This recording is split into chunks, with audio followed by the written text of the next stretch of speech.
O ano de 1377 testemunhou um dos momentos mais tensos e politicamente carregados da história medieval inglesa, quando um menino de apenas 10 anos de idade se preparava para assumir o trono de uma das nações mais poderosas da Europa. A morte de Eduardo III havia deixado a Inglaterra em uma situação sucessória delicada, onde a idade extraordinariamente jovem do herdeiro legítimo criava incertezas profundas sobre a capacidade do reino de manter sua estabilidade política e militar. Na majestosa abadia de Westminster, enquanto os preparativos para a coroação prosseguiam, uma atmosfera de tensão palpável permeava os corredores do poder, onde lordes influentes expressavam suas dúvidas através de sussurros cautelosos que ecoavam pelas antigas pedras da abadia. Não se esqueça de se inscrever no nosso canal e dar um like neste vídeo se você está curtindo esta fascinante história sobre poder, política e os desafios únicos de um rei criança. A situação que levou à coroação de Ricardo II era o resultado de uma série de eventos políticos e familiares complexos que haviam se desenrolado durante os últimos anos do longo reinado de Eduardo III. O famoso rei guerreiro, que havia governado a Inglaterra por meio século e estabelecido sua reputação através de vitórias militares espetaculares na França durante as primeiras fases da Guerra dos 100 Anos, havia vivido tempo suficiente para ver seus planos sucessórios cuidadosamente elaborados serem devastados por tragédias familiares inesperadas. Eduardo, o Príncipe Negro, seu filho mais velho e herdeiro aparente, havia morrido em 1376, um ano antes do próprio rei, deixando apenas seu filho pequeno, Ricardo, como próximo na linha de sucessão real. A morte prematura do Príncipe Negro havia criado um vácuo de liderança que ia muito além das questões formais de sucessão dinástica e tocava no coração mesmo da capacidade inglesa de manter sua posição dominante na política europeia.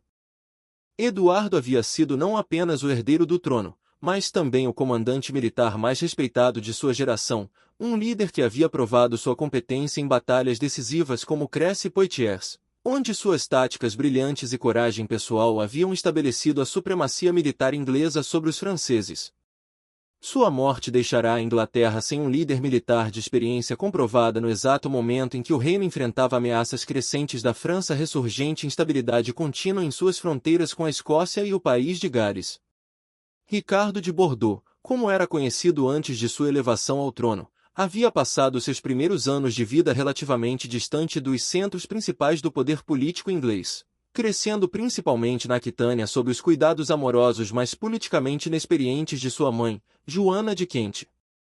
Esta distância física dos desenvolvimentos políticos críticos em Westminster significava que ele tinha muito pouca experiência direta com as complexidades intrincadas da governança inglesa e poucos relacionamentos pessoais estabelecidos com os nobres poderosos que, realmente controlavam as verdadeiras alavancas do poder no reino. Sua educação havia sido certamente apropriada para um neto real, incluindo instrução cuidadosa em latim, francês normando, literatura clássica, música refinada e as artes marciais básicas, mas havia se concentrado muito mais em refinamentos culturais e desenvolvimento intelectual do que na preparação prática e intensiva para as demandas brutais do governo medieval. A juventude extrema de Ricardo criava desafios políticos e práticos únicos que iam muito além das dificuldades normalmente enfrentadas por novos monarcas que assumiam tronos em circunstâncias mais convencionais. Na sociedade medieval inglesa, onde a autoridade real dependia fundamentalmente da capacidade física de liderar exércitos pessoalmente em batalha e da presença física imponente necessária para comandar respeito instintivo entre nobres guerreiros acostumados à violência e intimidação, um menino de apenas 10 anos parecia superficialmente inadequado para as demandas físicas e psicológicas inerentes ao reinado efetivo. A guerra era uma constante inevitável na vida política medieval inglesa, e os reis eram universalmente esperados para liderar pessoalmente suas forças armadas em campanha ativa, uma responsabilidade militar que obviamente estava completamente além das capacidades físicas e da experiência de uma criança. A regência que seria necessariamente requerida durante a minoridade prolongada de Ricardo criava oportunidades políticas perigosas para ambição nobre descontrolada e conflito político destrutivo que poderiam facilmente escapar do controle das autoridades estabelecidas. Diferentes facções competitivas entre a alta nobreza já começavam a se posicionar estrategicamente para influenciar ou potencialmente controlar completamente o jovem rei durante seus anos formativos mais vulneráveis, reconhecendo astutamente que qualquer grupo que conseguisse controlar Ricardo durante sua juventude impressionável efetivamente controlaria toda a Inglaterra durante um período crítico. Esta competição inevitável por influência suprema sobre o monarca menor de idade tinha o potencial catastrófico de fragmentar completamente a unidade política cuidadosamente construída que Eduardo III havia trabalhado metodicamente durante décadas para estabelecer e consolidar, e poderia muito facilmente degenerar em guerra civil aberta e devastadora se não fosse extremamente cuidadosamente gerenciada por líderes responsáveis. Os lordes poderosos reunidos solenemente na abadia de Westminster para testemunhar a cerimônia histórica de coroação representavam alguns dos homens mais politicamente influentes, militarmente experientes e territorialmente ricos de toda a Inglaterra medieval, cada um trazendo seus próprios interesses territoriais complexos, alianças familiares de longa data e aspirações políticas pessoais ambiciosas que necessariamente coloriam suas atitudes individuais em relação ao novo rei criança. Entre estes nobres de alto escalão estavam veteranos experientes das campanhas francesas sangrentas que haviam servido com distinção sob Eduardo III e o lendário Príncipe Negro, homens endurecidos pela guerra que haviam pessoalmente visto batalhas devastadoras e comandado milhares de soldados disciplinados em combate mortal, e que muito naturalmente questionavam em suas mentes se poderiam realisticamente seguir uma criança inexperiente em futuras campanhas militares perigosas onde suas próprias vidas e as vidas de seus seguidores estariam literalmente em jogo.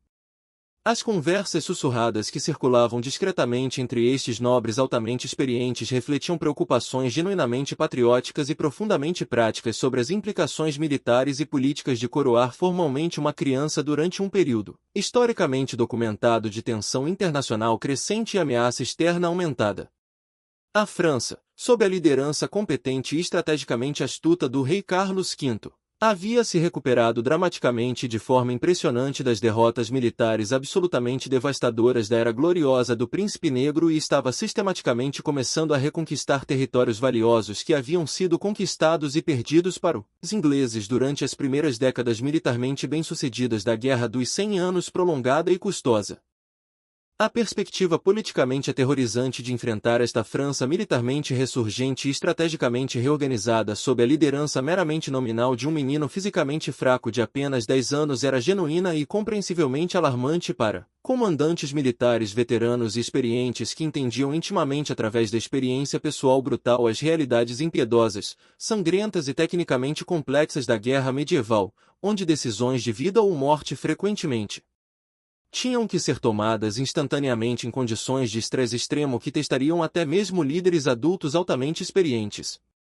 Preocupações financeiras substanciais também pesavam significativamente nas mentes calculistas dos nobres politicamente experientes, pois os custos astronômicos das guerras militares contínuas e campaigns prolongadas haviam colocado tensões financeiras crescentes e praticamente insustentáveis sobre as finanças reais tradicionais e sobre a capacidade econômica individual dos lordes para financiar adequadamente suas próprias contribuições militares obrigatórias para esforços de guerra nacionais.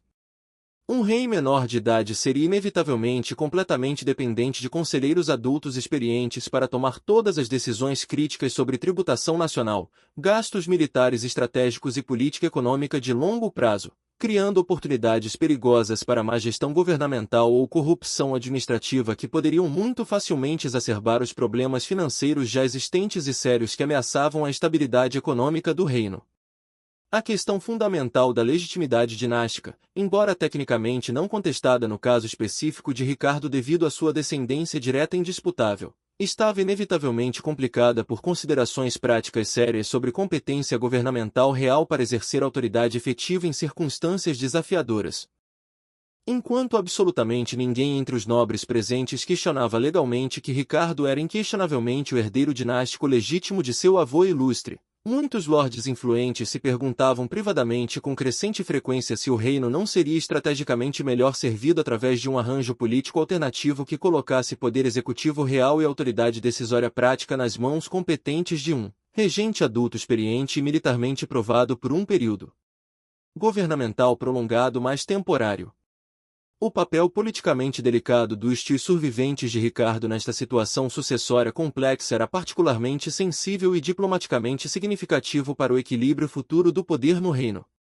João de Gaulle, o poderoso duque de Lancaster e filho sobrevivente mais velho e influente de Eduardo III, representava a figura mais óbvia e politicamente lógica para servir como regente principal ou protetor real durante a minoridade de Ricardo, Mas sua própria ambição política bem conhecida e seus interesses territoriais vastos e bem estabelecidos criavam suspeitas justificadas entre outros nobres competitivos sobre suas motivações políticas verdadeiras e objetivos de longo prazo. Edmundo de Langley e Thomas de Woodstock, os outros tios sobreviventes e politicamente ativos de Ricardo, também mantinham suas próprias aspirações dinásticas legítimas e grupos de apoiadores leais, criando potencial explosivo para a rivalidade fraternal destrutiva que poderia muito facilmente desestabilizar qualquer arranjo de regência cuidadosamente negociado. À medida que a cerimônia histórica de coroação se aproximava inexoravelmente, a tensão política na abadia de Westminster se tornava quase fisicamente tangível e emocionalmente opressiva para todos os presentes. Os nobres reunidos entendiam perfeitamente que sua participação formal na coroação solene de Ricardo constituiria automaticamente um reconhecimento público e legalmente vinculativo de sua autoridade real legítima. Mas muitos participantes permaneciam profunda e genuinamente desconfortáveis com as implicações práticas potencialmente desastrosas de coroar formalmente uma criança inexperiente em um período histórico de crise nacional e ameaça externa. Suas conversas privadas cuidadosamente moderadas e sussurros discretos expressavam não traição política ou deslealdade dinástica, mas preocupações patrióticas genuínas e bem fundamentadas sobre o bem-estar estratégico futuro da Inglaterra sob um rei que seria fisicamente incapaz de liderar exércitos ou comandar respeito através de presença pessoal intimidante por muitos anos críticos. Arcebispo Simon Sudbury de Canterbury, o líder religioso supremo que conduziria os aspectos espirituais cruciais da cerimônia de coroação, havia passado semanas intensivas se preparando meticulosamente não apenas para os aspectos rituais tradicionais e tecnicamente complexos da cerimônia, mas também para as implicações políticas de longo alcance e potencialmente revolucionárias de coroar formalmente um rei criança em circunstâncias históricas sem precedentes. Ele entendia perfeitamente que sua decisão episcopal de proceder com a coroação conforme planejado enviaria uma mensagem política e teológica extraordinariamente poderosa sobre a posição oficial da Igreja em relação ao equilíbrio delicado entre legitimidade dinástica tradicional versus competência prática demonstrável para governar efetivamente em condições adversas.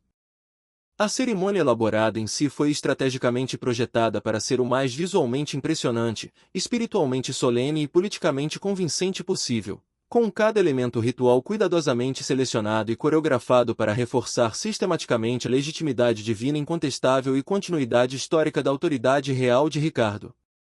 A abadia de Westminster, com sua arquitetura gótica majestosa e imponente e suas associações históricas profundas com reis anteriores e ilustres, fornecia um cenário físico e simbólico que naturalmente evocava a continuidade dinástica ininterrupta e a aprovação celestial divina. O uso cerimonial das coroas tradicionais antigas, cetros ornamentados e outros regalia reais historicamente significativos que haviam sido usados ritualmente por reis anteriores lendários criava conexões visuais e simbólicas extraordinariamente poderosas com toda a história real inglesa gloriosa e sugeria, convincentemente, que Ricardo estava legitimamente assumindo a autoridade sagrada que havia sido santificada e abençoada através de séculos de uso real e ininterrupto. Os momentos mais críticos e simbolicamente carregados da cerimônia histórica vieram precisamente quando o arcebispo Sudbury colocou física e solenemente a coroa de Santo Eduardo na cabeça do jovem Ricardo, transformando simbolicamente mas definitivamente uma criança biologicamente normal em um rei ungido divinamente e politicamente transformado.